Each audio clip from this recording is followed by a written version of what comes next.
Now, I want us to just analyze a few things to understand about life after death.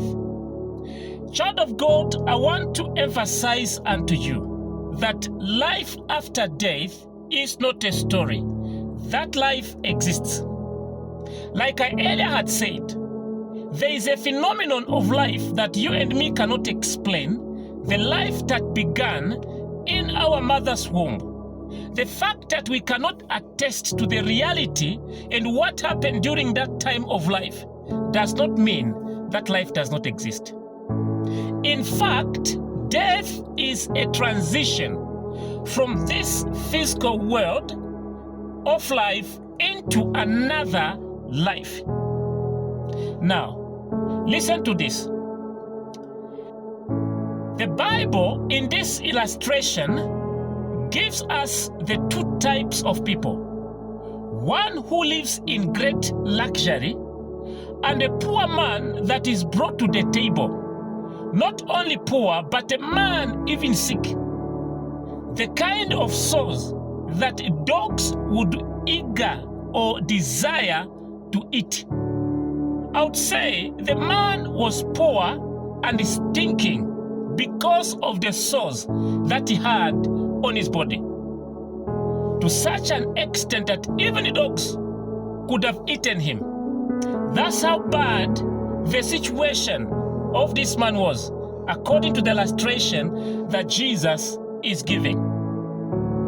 So what we see is this: regardless of the life that we live, whether we are poor and sick and also stinking, one thing we should always put in our lives is this: that there is a better life that cannot be compared to the kind of life that we insist to live on here on earth. There is a better life, far much more better, that cannot be compared to the life that we are even eagerly making shortcuts to acquire some kind of comfort. There is a better life that can be compared to the one that we insist on.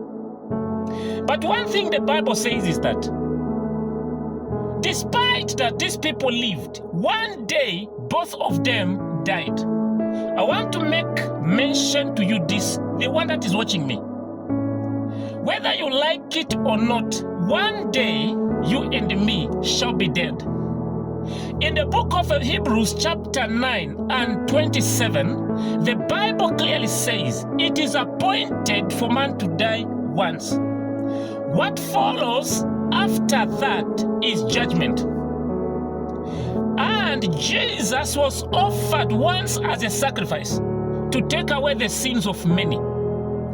The second time he's going to appear, child of God, is not to come and deal with the sin.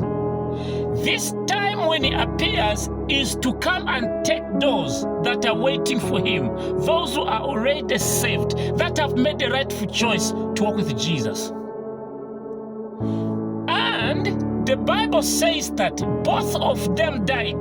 The rich man died. The poor man died. It doesn't matter the state that you have. One of these days, the issue is you and me shall leave this world. That is an appointment that no one actually can diverge from. And I want to give you this homework, you that is watching me. Every day that you live, and each day when you see the sun setting off, rising and then setting off, always remind yourself that I have made one step closer to my grave. What am I doing about my life? The message I'm giving to you right now is the message that can actually take you to a place of comfort, a place where there are no sorrows, a place where there is nothing that you can worry about, and that is heaven. Now, the Bible says, when the rich man opened his eyes, he was in hell. But the Bible says he was buried, and then after being buried, he opened up his eyes. That means life continues, people of God, after death. The rich man, the poor man died, the Bible says angels carried him. We know that some people might have carried Lazarus, as we know, in the coffin and buried. But in this parable, we are told that this poor man is carried by angels right into heaven.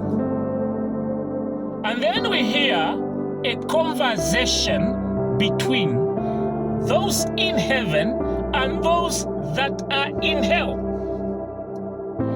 That clearly indicates in the teaching of Jesus that life continues. Either we continue to live in hell or we continue to live in heaven. Make a rightful choice. I'll continue on this subject as I dig deeper on life after death. Thank you for listening. God bless you.